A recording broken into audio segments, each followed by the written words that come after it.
차가운 빗방울이 서울 변두리 좁은 골목길을 두드렸습니다. 지은은 편의점 유니폼 위로 얇은 우산을 쓴 채 뛰어가고 있었죠. 시계는 이미 저녁 9시를 가리키고 있었습니다. 할머니와 중학생 남동생 수호가 기다리고 있을 텐데 오늘도 늦었네요. 아, 진짜. 지은은 한숨을 내쉬며 주머니를 뒤적였습니다. 편의점에서 받은 월급 봉투가 만져졌어요. 30만 원. 이번 달도 빠듯하겠군요. 집세에 할머니 약가, 수호 학원비까지 생각하면 숨이 턱 막혔습니다. 공무원 시험 준비는 또 미뤄야 할까요? 눈앞이 흐려지는 느낌이었죠. 빗줄기가 더 거세졌습니다. 우산이 바람에 뒤집히려는 찰나 요란한 소리와 함께 불빛이 지은의 시야를 가득 채웠어요. 검은 세단 한 대가 빗길에 미끄러지며 중앙선을 넘어 뒤집혔습니다. 차체가 아스팔트 위에서 굉음을 내며 회전하는 순간 지은의 심장이 멎는 것 같았어요. 세상에, 주변에서 비명이 터져 나왔습니다. 사람들이 모여들었지만 누구도 움직이지 않았어요. 차에서 신음소리가 들려왔습니다. 피어오르는 연기와 비가 뒤섞여 공기를 무겁게 했죠. 지은은 잠시 망설였습니다. 하지만 곧 우산을 내던지고 뛰어갔어요. 차가운 빗물이 얼굴을 때렸지만 그런 건 신경 쓸 틈이 없었습니다. 비켜주세요. 안에 사람이 있어요. 지은의 손가락이 차가운 금속 도어에 닿았어요. 비에 젖은 손이 미끄러졌지만 온몸에 힘을 다해 문을 당겼습니다. 손바닥이 찢어질 것 같았지만 포기하지 않았어요. 마침내 금속이 휘어지며 문이 열렸습니다. 피로 범벅이 된 남자의 모습이 보였죠. 30 즈음 되어 보이는 남자는 의식이 희미해 보였습니다. 안전벨트가 꼬여 있어 빠져나오지 못하고 있었어요. 괜찮으세요? 제발 대답해보세요. 지은은 안전벨트를 풀기 위해 차 안으로 몸을 기울였습니다. 비가 차 안으로 들이쳤지만 지은은 끈질기게 안전벨트와 씨름했어요. 남자의 호흡이 느려지는 것이 느껴졌습니다. 서둘러야 해. 지은의 머릿속이 외쳤죠. 안전벨트가 풀리자 지은은 남자를 조심스럽게 끌어내렸습니다. 비가 얼굴을 때리는데도 차분하게 상황을 살폈어요. 머리에서 피가 흐르고 있었지만 호흡은 유지되고 있었습니다. 지은의 옷은 금세 피와 빗물로 젖었죠. 119에 신고해주세요. 빨리요. 누군가 전화를 걸었습니다. 사이렌 소리가 멀리서 들려왔어요. 지은은 비를 맞으며 남자의 머리를 받쳐주고 있었습니다. 남자의 눈이 잠시 떠졌고 지은과 눈이 마주쳤어요. 걱정과 두려움이 섞인 눈빛이었습니다. 괜찮을 거예요. 구급대원들이 곧 올 거니까요. 구급차가 도착했을 때 지은은 조용히 자리에서 일어났습니다. 누군가 이름을 물었지만 지은은 고개를 저었어요. 그리고 다시 비 내리는 골목길로 사라졌습니다. 뒤에 남겨진 건 흥건히 젖은 아스팔트와 희미한 발자국뿐이었죠. 다음 날 아침, 지은은 식탁에 놓인 신문을 무심코 넘겨보았습니다. 세 번째 페이지 하단에 작은 기사가 눈에 띄었어요. 용감한 시민, 교통사고 피해자 구출이란 제목이었죠. 기사는 간결했습니다. 전날 밤 발생한 사고와 한 시민이 보여준 용기에 대해 짧게 언급했을 뿐이었어요. 지은의 이름은 어디에도 없었습니다. 누나, 이거 누나 얘기 아니야? 수호가 신문을 가리키며 물었어요. 지은은 입술을 깨물며 고개를 흔들었습니다. 아냐, 그냥 비슷한 일이 있었나 봐. 근데 왜 옷에 피가 묻었었어? 어제 비 맞았다면서? 지은은 동생의 머리를 쓰다듬었죠. 넘어졌어. 걱정 마. 빨리 학교가 늦겠다. 수호가 나간 후 할머니가 지은의 손을 꼭 잡았습니다. 할머니의 주름진 손은 따뜻했어요. 괜찮니? 어제 많이 놀랐겠구나. 지은은 할머니의 손을 마주 잡았습니다. 그냥 우연히 그 자리에 있었을 뿐이에요. 그리고 그것보다 더 걱정되는 게 있잖아요. 지은의 방 책상 위에는 여러 장의 취업 지원서가 널브러져 있었습니다. 모두 면접에서 탈락했다는 통지였죠. 경험 부족, 스펙 미달, 역량 부족 같은 문구들이 지은의 가슴에 작은 상처를 냈어요. 공무원 시험은 어떻게 됐니? 지은은 한숨을 내쉬었습니다. 포기했어요. 준비할 시간이 없어요. 알바하고 집안일 하다 보면 하루가 다 가버리죠. 할머니는 애써 미소를 지었어요. 괜찮아. 언젠가는 좋은 날이 올 거야. 하지만 지은의 현실은 냉혹했습니다. 대학은 야간으로 겨우 다녔고 스펙이라곤 편의점과 카페 아르바이트뿐이었어요. 경쟁은 치열했고 기회는 점점 멀어져 갔습니다. 그날 오후 지은은 또 다른 면접장을 나섰어요. 죄송합니다만 저희가 찾는 인재상과는 맞지 않네요. 면접관의 말이 귓가에 맴돌았죠. 비가 다시 내리기 시작했습니다. 지은은 우산도 없이 걸었어요. 어쩌면 이 비가 눈물을 가려주길 바랐는지도 모릅니다. 집으로 돌아가는 길, 지은은 어제 사고 현장을 지나갔습니다. 이제는 깨끗이 정리되어 있었죠. 마치 아무 일도 없었다는 듯이요. 그녀의 행동도 그렇게 흔적 없이 사라져 버렸나요? 지은은 문득 구했던 남자가 어떻게 됐는지 궁금해졌어요. 살았을까? 그냥 스쳐 지나간 인연일 뿐인데 왜 이렇게 마음이 쓰이는 걸까요? 집에 도착한 지은은 우체통에서 편지 한 통을 발견했습니다. 유성그룹 인턴십 지원 결과라고 적혀 있었어요. 지은은 한숨을 내쉬며 무심코 봉투를 뜯었습니다. 또 다른 탈락 통지겠죠. 오후 5시, 지은의 손가락이 봉투를 떨리며 뜯었습니다. 합격이라는 두 글자가 눈에 들어왔어요. 유성그룹 인턴십 합격. 믿기지 않았습니다. 국내 최대 기업 중 하나인 유성그룹이었죠. 지은은 몇 번이고 글자를 확인했습니다. 이게 말이 돼? 지은은 기억을 더듬었어요. 석 달 전 취업 사이트를 뒤적이다 포기하는 심정으로 지원했던 공고였습니다. 면접도 보지 않았는데 어떻게 합격했을까요? 공고에는 서류 심사만으로 선발이라는 문구가 있었던 것 같긴 했죠. 할머니죠. 회사에 붙었어요. 할머니의 눈이 커졌습니다. 정말? 어디? 유성그룹이요. 할머니가 놀라 입을 다물지 못했어요. 그 유명한 회사? 우리 지은이가. 다음 날 아침, 지은은 처음으로 정장을 입었습니다. 할머니가 오래전 결혼식에서 입었던 것을 수선한 옷이었죠. 조금 구식이었지만 지은에게는 소중한 옷이었습니다. 유성그룹 본사는 강남 한복판에 우뚝 솟은 마천루였어요. 지은은 입구에서 잠시 망설였습니다. 이곳은 자신과는 너무 다른 세계처럼 느껴졌죠. 그래도 용기를 내어 로비로 들어섰습니다. 안녕하세요. 신입 인턴 박지은입니다. 안내데스크 직원이 지은을 위아래로 훑어보았어요. 아, 박지은 씨. 잠시만요. 얼마 후 지은은 인사부에서 오리엔테이션을 받았습니다. 담당자는 기계적으로 설명했죠. 마케팅팀 배정이고 계약은 석 달입니다. 평가에 따라 연장 가능합니다. 팀에 도착했을 때 지은은 차가운 시선들을 느꼈어요. 다들 명문대 출신의 화려한 스펙을 가진 사람들이었습니다. 너 새로운 인턴이야? 한 여직원이 물었어요. 지은이 고개를 끄덕이자 다른 직원이 작게 속삭였습니다. 아니, 이게 어떻게 붙은 거야? 서류만 봤다더니. 누가 백 써준 거 아냐? 지은의 얼굴이 붉어졌죠. 그녀는 자신의 자리로 향했습니다. 책상은 구석에 있었고 컴퓨터는 오래된 모델이었어요. 하지만 지은에게는 이것조차 감사했습니다. 첫날은 악몽 같았어요. 아무도 도와주지 않았고 업무는 낯설었으며 시선은 차가웠습니다. 지은이 실수할 때마다 한숨 소리가 들렸죠. 하지만 이상한 일이 일어났어요. 다음 날 출근했더니 고장나 있던 컴퓨터가 새 것으로 바뀌어 있었습니다. 누가 그랬는지 아무도 모른다고 했죠. 점심시간, 지은은 사원 식당에서 당황했어요. 식권을 어디서 사야 할지 몰랐거든요. 하지만 계산대에서 놀라운 말을 들었습니다. 박지은 씨, 이미 처리되어 있네요. 한 달치 식권이요. 지은은 어리둥절했습니다. 누가 자신을 돕고 있는 걸까요? 그저 우연일까요? 아니면 일주일이 지나고 지은은 점점 더 큰 의문을 품게 되었습니다.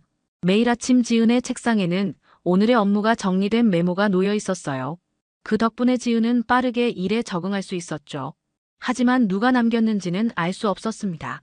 어느 날 지은이 야근을 하다 잠시 졸았을 때 누군가 조용히 다가와 어깨에 담요를 덮어주었어요. 지은이 깜짝 놀라 고개를 들었지만 주변에는 아무도 없었습니다. 그저 멀리서 경비원의 발자국 소리만 들렸죠. 누구세요? 지은이 작은 목소리로 물었지만 대답은 없었어요. 마케팅팀 회의에서 지은이 실수로 커피를 쏟았을 때도 누군가가 재빨리 서류를 치우고 새 복사본을 가져다 주었습니다. 지은이 고개를 들었을 때는 이미 그 사람의 뒷모습만 보였죠. 고마워요. 지은이 외쳤지만 그 사람은 돌아보지 않았어요. 지은은 점점 확신했습니다. 누군가가 자신을 지켜보고 있다고요. 처음에는 불편했지만 이제는 묘한 안도감이 들었죠. 그 누군가 덕분에 지은은 차별과 무시 속에서도 버틸 수 있었으니까요. 아휴, 그 인턴 또 일 잘못했네. 팀장이 한숨을 쉬었어요. 그날 오후 지은이 제출한 보고서에 오류가 있었습니다. 팀장의 얼굴이 붉어졌죠. 하지만 그때 다른 부서에서 메일이 왔어요. 지은의 데이터가 맞다는 확인이었습니다. 그렇네요. 죄송합니다. 팀장이 당황해하며 말했어요. 지은은 모니터를 보며 미소 지었습니다. 고마워요, 누구든지. 이 신비한 도움의 손길은 계속되었죠. 지은이 필요한 자료가 미리 준비되어 있고 어려운 업무는 어떻게든 쉬워졌으며 위기의 순간에는 언제나 구원의 손길이 나타났습니다. 동료들도 점차 변했어요. 처음에는 무시하던 사람들이 이제는 지은에게 먼저 인사하기도 했죠. 아마도 지은의 업무 능력이 예상 외로 좋다고 생각했을 겁니다. 누군가의 도움이 있었지만 결국 일을 해낸 건 지은 자신이었으니까요. 어느 날 퇴근길, 지은은 회사 로비에서 익숙한 얼굴을 보았습니다. 그날 밤 비를 맞으며 구했던 남자였어요.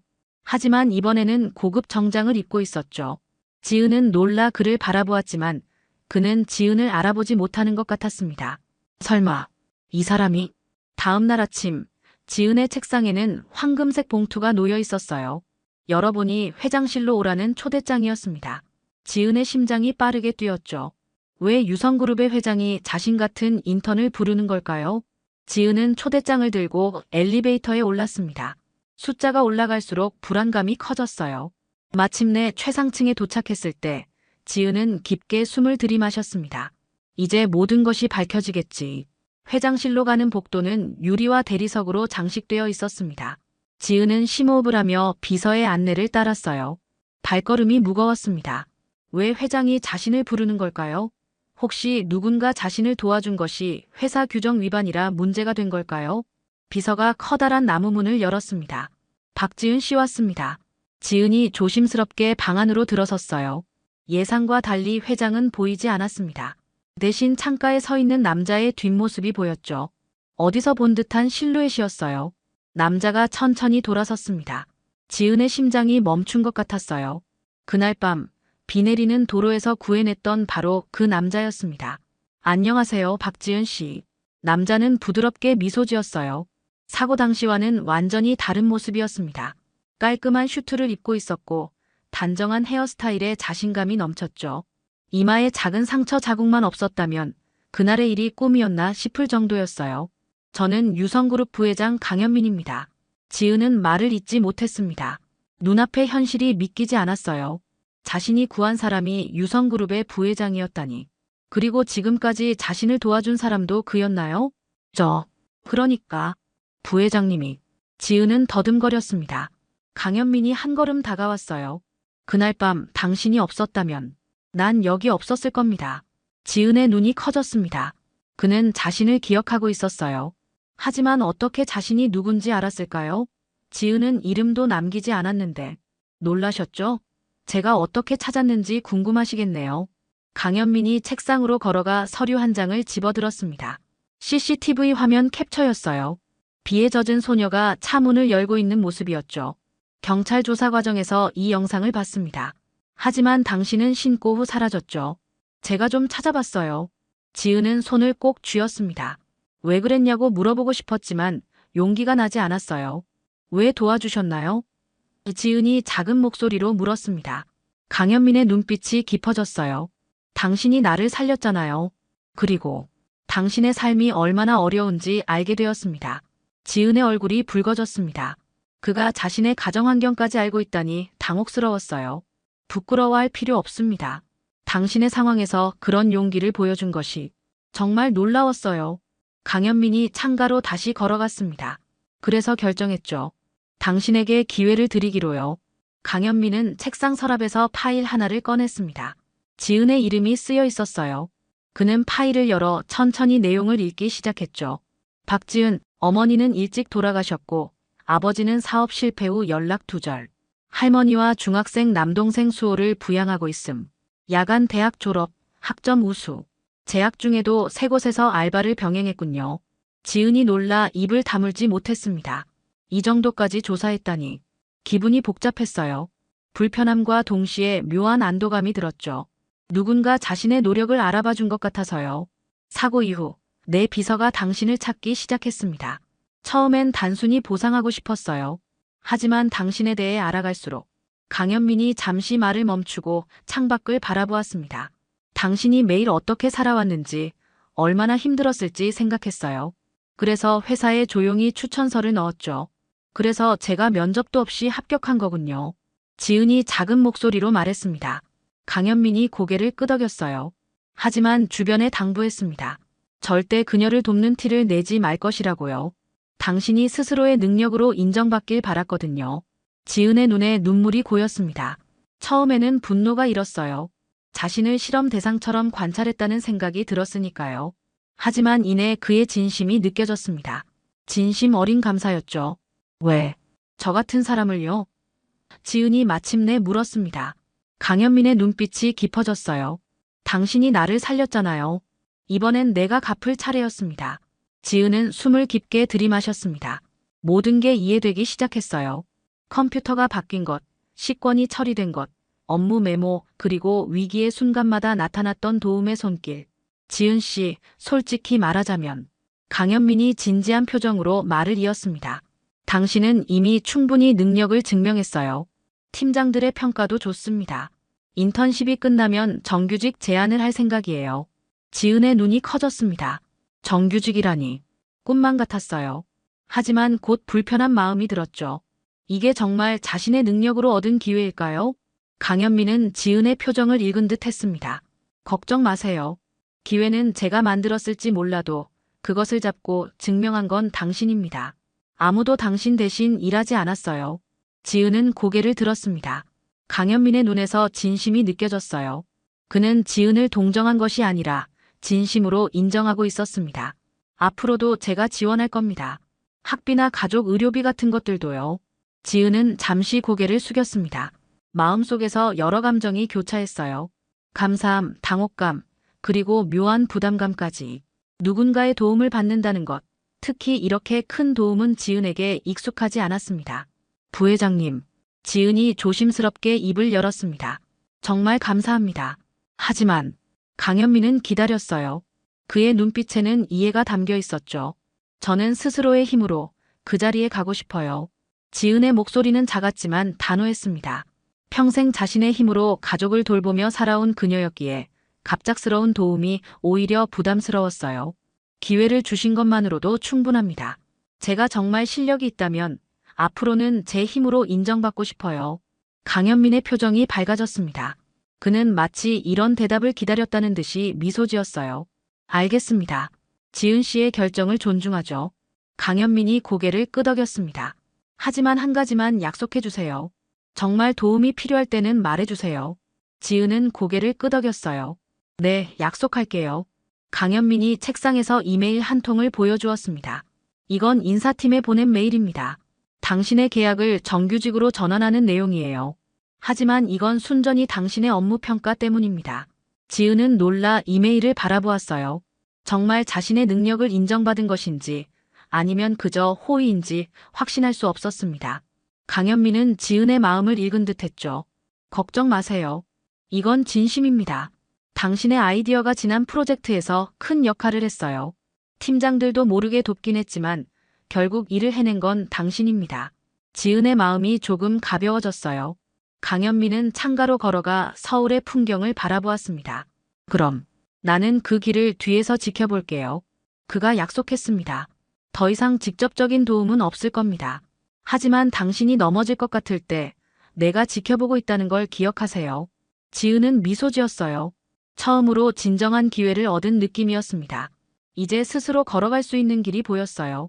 감사합니다, 부회장님. 꼭 증명해 보이겠습니다. 지은이 회장실을 나서려는 순간 강현민이 물었습니다. 궁금한 게 있어요.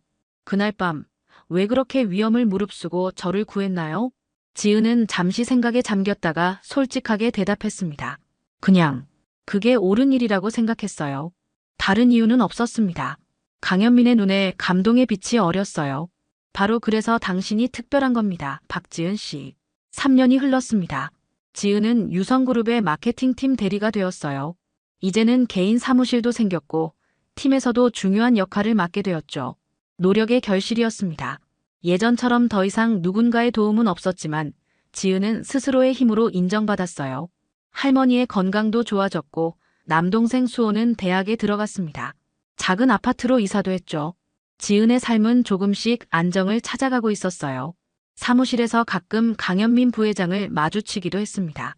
그는 언제나 정중하게 인사했지만 특별한 대우는 하지 않았어요. 약속대로 그는 지은이 스스로 걸어갈 수 있도록 지켜봐 주었죠. 그날 오후 지은은 새로운 인턴을 배정받았습니다. 24세 김미래, 성적은 좋았지만 경험이 부족했어요. 첫날부터 실수를 연발했고 다른 직원들의 눈총을 받고 있었죠. 지은 선배님 전 못할 것 같아요. 퇴근 무렵 미래가 화장실에서 울고 있었습니다. 지은은 그런 미래를 가만히 바라보았어요. 3년 전 자신의 모습이 겹쳐 보였습니다. 괜찮아요. 첫날은 누구나 어려워요. 지은이 위로했지만 미래는 계속 눈물을 흘렸어요. 전 가난해서 아무것도 못해요. 대학도 겨우 장학금으로 다녔고. 지은은 미소 지으며 손을 내밀었습니다. 그건 시작이 될 수 있어요. 저도 거기서 출발했거든요. 다음 날부터 지은은 미래에게 조용히 도움을 주기 시작했어요. 업무 메모를 남기고 필요한 자료를 미리 준비해두고 실수했을 때 조용히 커버해 주었죠. 누구에게도 말하지 않았고 미래도 누가 돕는지 모르게 했습니다. 한 달 후 미래는 팀에서 인정받기 시작했어요. 지은은 그런 모습을 보며 강현민이 느꼈을 감정을 이해하게 되었습니다. 어느 날 지은은 회의실에서 나오다 강현민과 마주쳤어요. 그는 잠시 지은을 바라보다 미소 지었습니다. 지은 씨, 잘 지내시죠? 그가 물었어요. 네, 부회장님. 덕분에요. 강현민이 고개를 저었습니다. 아니요, 당신의 노력 덕분이죠. 잠시 침묵이 흘렀어요. 지은은 용기를 내어 물었습니다. 혹시 제 사무실에 걸려있는 청자켓, 부회장님이 기증하신 거죠? 강현민의 눈이 커졌어요. 그날 밤 지은이 입고 있던 비에 젖은 청자켓이었습니다. 회사 기념관에서 용감한 시민정신이란 이름으로 전시되다가 얼마 전 지은의 사무실로 옮겨진 것이었죠. 어떻게 하셨어요? 강현민이 놀라서 물었습니다. 지은은 웃었어요. 저도 이제 누군가의 키다리 아저씨가 되어보니 그런 마음이 이해되더라고요. 강현민도 함께 웃었습니다. 앞으로도 그 마음을 잊지 마세요. 우리는 모두 누군가의 키다리 아저씨가 될 수 있으니까요. 지은은 고개를 끄덕였어요. 이제 그녀는 누군가에게 받은 도움을 다시 다른 이에게 전하고 있었습니다. 그것이 바로 삶의 의미가 아닐까요? 내가 받은 사랑과 도움을 다시 나눠주는 것.